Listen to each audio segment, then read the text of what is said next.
Hello friends, അസ്സലാമു അലൈക്കും. Welcome back to my channel.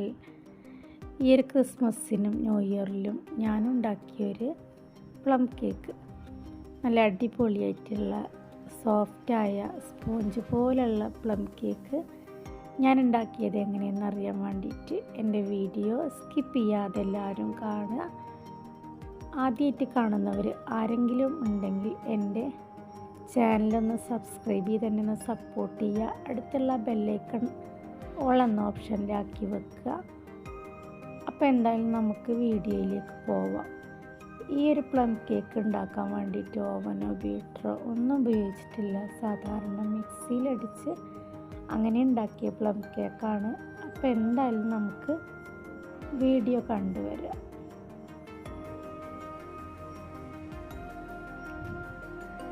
ഈ ഒരു പ്ലം കേക്ക് ഉണ്ടാക്കാൻ വേണ്ടിയിട്ട് 1/2 കപ്പ് ഷുഗർ ആദ്യം ഒന്ന് കാരമലൈസ് ചെയ്തെടുക്കാം.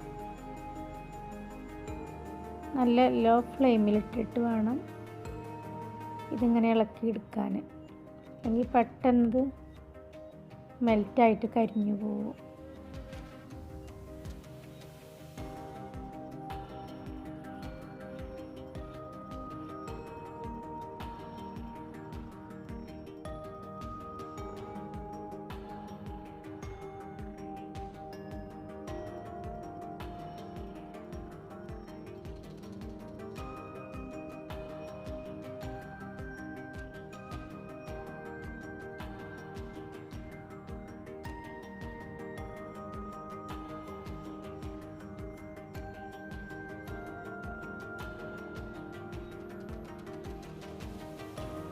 ഇങ്ങനെ പതഞ്ഞ് വരുന്ന ഒരു ടൈം ആകുമ്പോൾ നമ്മൾ ഈ ഷുഗർ എടുത്ത ആ കപ്പിൻ്റെ അതേ അളവിന് ഒരു 1.5 കപ്പ് വെള്ളം ഒഴിച്ച് കൊടുക്കുക.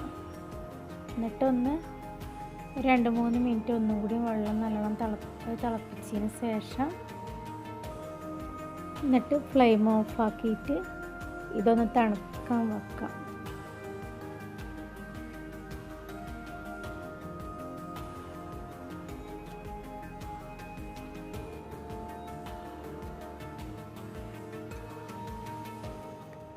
അപ്പോഴേക്കും നമുക്ക് ഇതിലേക്കുള്ള ബാറ്റർ റെഡിയാക്കാം. 2 മുട്ടയാണ് എടുത്തിട്ടുള്ളത്.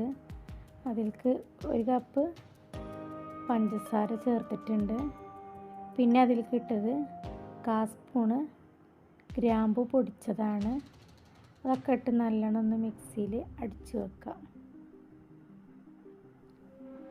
പിന്നെ അതിലേക്ക് വേണ്ടത് കടലയാണ്. വറുത്ത കടല തൊലി കളഞ്ഞ് വെച്ചിട്ടുണ്ട്. ഈത്തപ്പഴമാണ്. പിന്നെ ചെറിയാണ്. 1 കപ്പ് മൈദപ്പൊടിയാണ് എടുത്തിട്ടുള്ളത്. ഇതിന് ബാറ്റർ റെഡിയാക്കാൻ വേണ്ടിയിട്ട് അതിലേക്ക് 1/2 ടേബിൾ സ്പൂണ് ബേക്കിംഗ് പൗഡർ, 1/4 ടീസ്പൂണിൻ്റെ പകുതി ഉപ്പ്, അപ്പസോഡ ഒക്കെ ചേർത്ത് നന്നായിട്ട് ഇളക്കിയിട്ട് ഒരു 2-3 പ്രാവശ്യം അങ്ങനെ തരിച്ചെടുക്കുക. എന്നിട്ട് അപ്പോഴേക്കും ഈ കാരമലൈസ് ചെയ്ത സിറപ്പ് ഇവിടെ തണുത്ത് വന്നിട്ടുണ്ട്. അതൊരു പാത്രത്തിൽ ഒഴിച്ച് കൊടുക്കുക. അതിലേക്ക് കടല ചേർത്ത് കൊടുക്കുക. പിന്നെ ചേർത്തത് ഈത്തപ്പഴമാണ്. ഈത്തപ്പഴം ചേർത്ത് കൊടുക്കുക.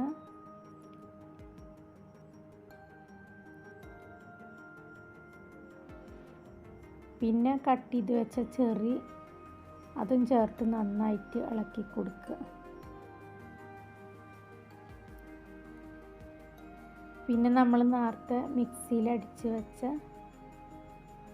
അതും ഇതിലേക്ക് ഒഴിച്ചു കൊടുത്ത് നന്നായിട്ട് ഇളക്കി കൊടുക്കുക.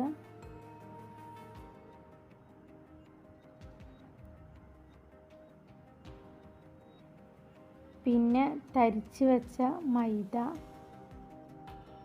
പകുതി ഇട്ടിട്ട് നന്നായിട്ട് ഇളക്കിയെടുത്തതിന് ശേഷം പകുതിയും കൂടി ഇട്ടിട്ട് നന്നായിട്ട് ഇളക്കി യോജിപ്പിച്ചെടുക്കുക.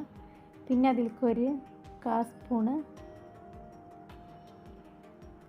സൺഫ്ലവർ ഓയിലാണ് ഒഴിച്ച് കൊടുത്തത്. അത് ഒഴിച്ചിട്ട് നന്നായിട്ട് ഒരു ഭാഗത്തേക്ക് തന്നെ അങ്ങനെ ഇളക്കി കൊടുക്കുക. പല മാതിരി ഇളക്കരുത്, ഒരു ഭാഗത്തേക്ക് തന്നെ അങ്ങനെ ഇളക്കിയെടുക്കുക. അപ്പോൾ നമുക്ക് കേക്ക് ഉണ്ടാക്കാനുള്ള ബാറ്റർ ഇവിടെ റെഡി ആയിട്ടുണ്ട്.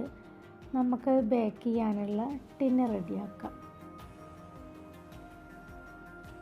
ഈ ടിന്നിലേക്ക് ഈ ബാറ്റർ ഒഴിച്ച് കൊടുക്കുക. എന്നിട്ട് 2-3 പ്രാവശ്യം ടാപ്പ് ചെയ്യുക. അപ്പോൾ അതിൻ്റെ മുകൾക്ക് ബബിൾസൊക്കെ അങ്ങനെ വന്നിട്ടുണ്ടായിരുന്നു. അതൊക്കെ നമ്മളൊരു ഫോർക്ക് വെച്ച് അങ്ങനെ ഒന്ന് ഇളക്കി കൊടുക്കുക. പിന്നെ ഇതിൽ അരമണിക്കൂർ പ്രീഹീറ്റ് ചെയ്ത് വെച്ച ഒരു പാത്രത്തിലാണ് ഞാനിത് കുക്ക് ചെയ്യാൻ പോണത്. അപ്പോൾ ഒരു 15 മിനിറ്റ് കഴിഞ്ഞപ്പോൾ തുറന്ന് നോക്കി. എന്നിട്ട് അങ്ങനെ കാഷ്യൂനട്ടൊക്കെ വെച്ച് കൊടുത്ത് പിന്നെ ടോട്ടൽ ഒരു 50 മിനിറ്റൊക്കെ ആയപ്പോഴാണ് തുറന്ന് നോക്കിയത്. അപ്പോൾ നമ്മൾ കേക്ക് ഇവിടെ റെഡിയായി വന്നിട്ടുണ്ട്. പുറത്തേക്ക് എടുത്ത് വെച്ചിട്ടുണ്ട്. ചൂടാറിയിട്ട് വേണം അത് വേറെ പാത്രത്തേക്ക് മാറ്റാൻ.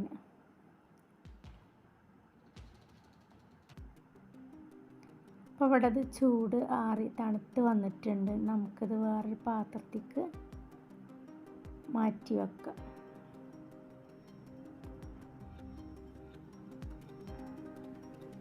അപ്പോൾ കേക്ക് കരിഞ്ഞു പോയിട്ട് ഒന്നുമില്ല, നല്ല പാകത്തിന് കുക്കായി വന്നിട്ടുണ്ട്. നല്ല അടിപൊളി, കാണാൻ തന്നെ നല്ല രസമുണ്ട് അല്ലേ. അപ്പോൾ ഇനി നമുക്ക് എല്ലാവരും ഇതുപോലെയൊക്കെ ഒന്ന് ട്രൈ ചെയ്ത് നോക്കുക. നല്ല ടേസ്റ്റാണ്, നല്ല സോഫ്റ്റാണ്, ഉണ്ടാക്കാനും വേഗമാണ്. അപ്പം നമുക്കിനി കേക്ക് ഒന്ന് കട്ട് ചെയ്ത് നോക്കാം.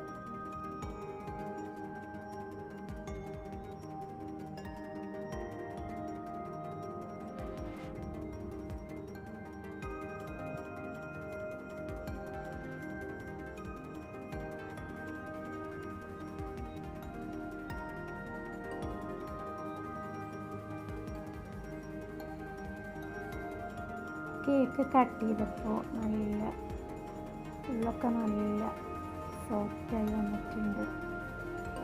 നല്ല സ്പോഞ്ച് പോലെ ആയിട്ടുണ്ട്.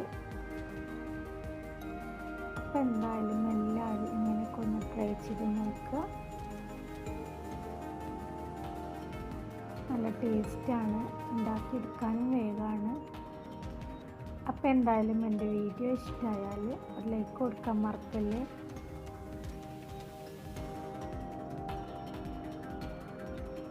ഇനി ഇതുപോലുള്ള വീഡിയോസായിട്ട് വരുമ്പോഴേക്കും എല്ലാവരോടും അസ്സലാമു അലൈക്കും.